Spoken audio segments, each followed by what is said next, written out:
Hello to all my lovely viewers.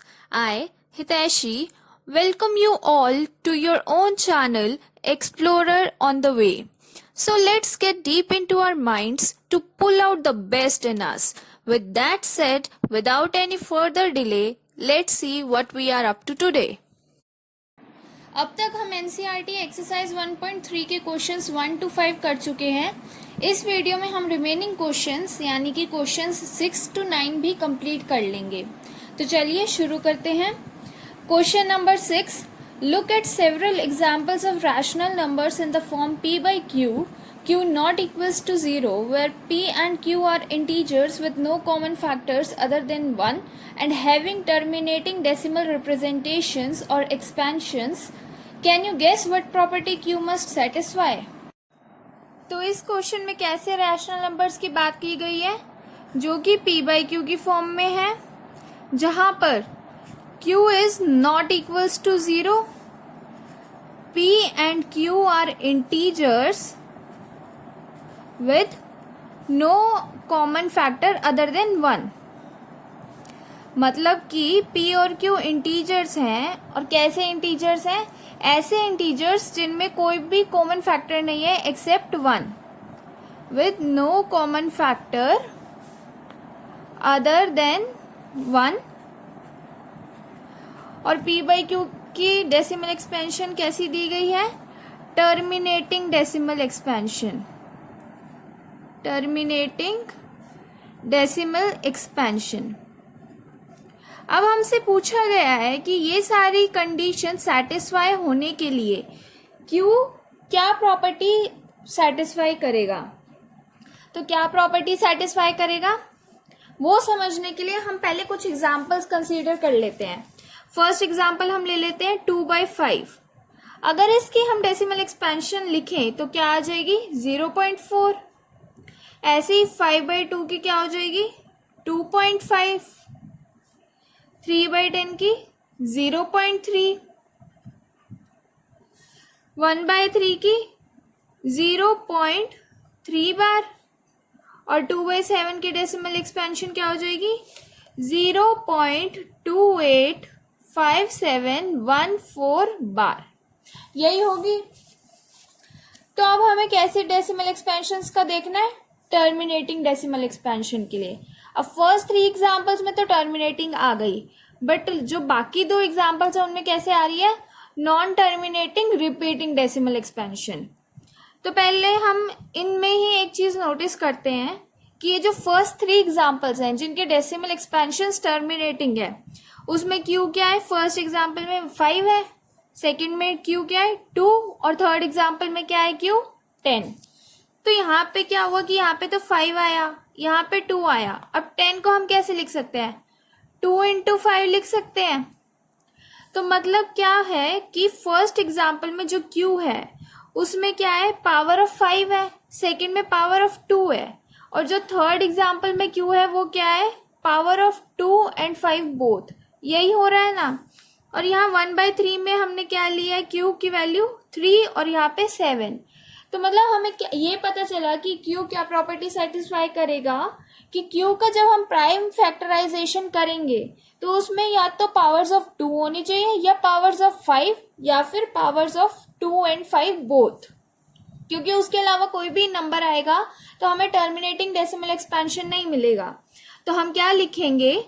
The property that Q must satisfy, the property that Q must satisfy is that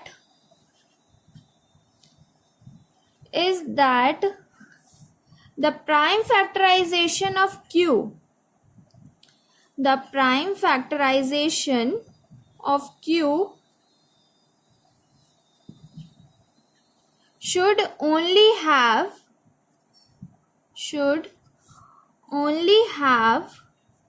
powers of 2 और powers of 5 और both. या तो 2 की powers होनी चाहिए या 5 की पावर्स या फिर 2 और 5 दोनों की. Question number 7. Right 3 numbers whose decimal expansions are non-terminating, non-recurring. अब इस क्वेश्चन में हमें 3 ऐसे नंबर्स के एग्जाम्पल्स देने हैं जिनके decimal expansions non terminating, non recurring है. नॉन टर्मिनेटिंग है मतलब टर्मिनेट नहीं हो रहे, मतलब रिमाइंडर 0 नहीं आ रहा, और नॉन रिकरिंग है मतलब कि कोई पैटर्न भी रिपीट नहीं हो रहा है. तो हम कोई भी एग्जाम्पल्स दे सकते हैं. जैसे मान लो हमने लिख दिया 0.1, अब यहाँ पे एक 0 लगा दो, फिर 1 लिखा, अब 2 zeros लगा दो, फिर 1 लिखा, 3 zeros लगा दो, फिर 1 आएगा. ऐसे ये कंटिन्यू होता रहेगा. ऐसे ही सेकेंड एग्जाम्पल हम दे सकते हैं. जैसे हमने यहाँ पे 1 लिखा था, अब 1 की जगह कोई और नंबर लिख देंगे, 2, 3, 4, 5 कुछ भी लिख देंगे. तो सपोज मैंने लिख दिया 5, तो 0.505 005 000 up to so on continue होता रहेगा. ऐसे ही जैसे यहाँ पे हमने डेसिमल से पहले 0 लिखा है इन दोनों एग्जाम्पल्स में, यहाँ पे हम 0 की जगह कोई और नंबर भी लिख सकते हैं. जैसे सपोज मैं लिख रही हूँ 1.2, डेसिमल के बाद सिमिलर पैटर्न फॉलो होगा, 2 0 2 00 2 000 2 अप टू सो ऑन. तो ये तीनों नॉन टर्मिनेटिंग है और नॉन रिकरिंग भी हैं. आप ऐसे ही कोई भी एग्जाम्पल लिख सकते हैं नंबर्स चेंज करने. बस आपको जैसे 1 की जगह 5 लिख दिया मैंने, यहाँ पे मैंने डेसिमल से पहले भी 0 की जगह 1 लिख दिया, और यहाँ पे 1 की जगह फिर मैंने 2 लिख दिया. कुछ भी लिख सकते हैं आप. Question number 8, find 3 different irrational numbers between the rational numbers 5/7 and 9/11. अब इस क्वेश्चन में हमें 5/7 और 9/11 के बीच में 3 डिफरेंट इरैशनल नंबर्स निकालने हैं. तो सबसे पहले हम क्या करेंगे, हम इन दोनों नंबर्स की डेसिमल एक्सपेंशंस लिख लेंगे. तो डिवाइड करके देखना पड़ेगा, वो आप कर सकते हैं. यहाँ पे 5/7 का क्या आ जाएगा डेसिमल एक्सपेंशन, 0.714285 बार, पूरे पे बार है. ऐसे ही 9/11 का हो जाएगा 0.81 बार, इसमें 8 और 1 दोनों पे बार है. तो इनके बीच में हमें कोई भी 3 इरैशनल नंबर्स बताने हैं. तो अब यहाँ पे 0.71 है, तो अगर हम यहाँ पे लिख दें 1 की जगह पे 2, तो वो इसके बीच में ही आएगा ना, इन दोनों के बीच में, क्योंकि इससे बड़ा होगा और इससे छोटा. तो फर्स्ट इरैशनल नंबर हम क्या लिख सकते हैं, 0.720 7200 7200. आगे ऐसे ही फिर कंटिन्यू होता रहेगा 72 अप टू सो ऑन, जैसे हमने 7th क्वेश्चन में भी करा था. ऐसे ही सेकेंड एग्जाम्पल हम दे सकते हैं. यहाँ पे 2 की जगह हम कुछ और लिख देते हैं. सपोज मैं 4 लिख देती हूँ, तो 0.740 7400 7400 74 अप टू सो ऑन. ऐसे ही थर्ड एग्जाम्पल मैं लिख रही हूँ 0.80 800 8000 अप टू सो ऑन. ये तीनों नंबर्स इन दोनों के बीच में ही लाई करेंगे, और क्योंकि ये नॉन टर्मिनेटिंग, नॉन रिपीटिंग है, तो ये कैसे नंबर्स हैं, इरैशनल हैं. और हमें 5/7 और 9/11 के बीच में 3 डिफरेंट इरैशनल नंबर्स ही निकालने थे.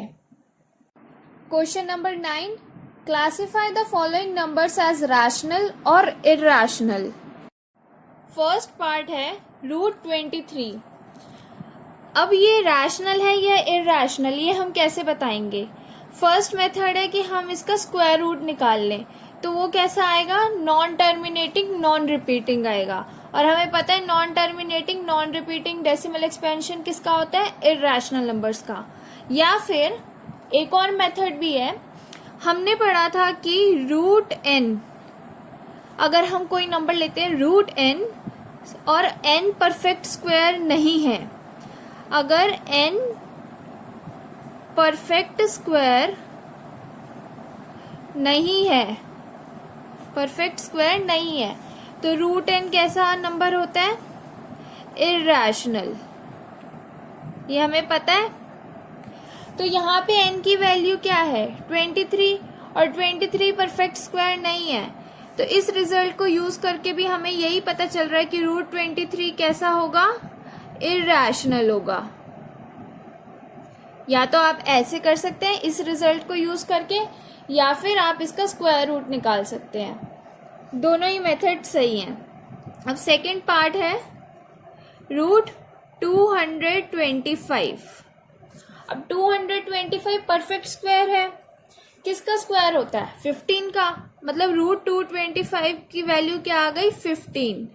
और 15 को हम p बाई क्यू की फॉर्म में लिख सकते हैं। कैसे? 15/1, जहां पे p क्या है? 15 और q हमारा है 1, और q नॉट इक्वल्स टू 0 है। p और q दोनों इंटीजर्स हैं। तो रूट 225 कैसा हो गया? रैशनल होगा। यही थर्ड पार्ट 0.3796। अब हमें थर्ड पार्ट में एक डेसिमल एक्सपेंशन दे रखा है, और ये डेसिमल एक्सपेंशन कैसा है? टर्मिनेटिंग है। और टर्मिनेटिंग डेसिमल एक्सपेंशन कैसे नंबर्स होते हैं? रैशनल होते हैं। तो हमें यहां से पता चल गया कि 0.3796 कैसा नंबर है? Rational. Fourth part 7.478 up to so on. यहाँ पे क्या आ रहा है? 478 दोबारा रिपीट हो गया ना, तो इसे हम कैसे लिख सकते हैं? 7.478 बार लिख सकते हैं। मतलब ये डेसिमल एक्सपेंशन कैसा है? Non terminating repeating decimal expansion. और non terminating repeating decimal expansion rational numbers का होता है या इरैशनल नंबर्स का? रैशनल नंबर्स का होता है। तो 7.478 बार कैसा हो गया? रैशनल। अब फिफ्थ पार्ट है 1.10100100001 अप टू सो ऑन। मतलब क्या हो रहा है? यहाँ पे 1 लिखा, फिर एक 0 लिखा हमने, फिर 1 लिखा, फिर 2 बार 0 लिखा, अब दोबारा 1 लिखा, फिर 3 बार 0 लिखा। ऐसे ही कंटिन्यू हो रहा है ना। और ऐसा एग्जाम्पल हमने अभी किस में दिया था? Non terminating non repeating decimal expansion में। तो ये क्या है? Non terminating non repeating decimal expansion है। Non terminating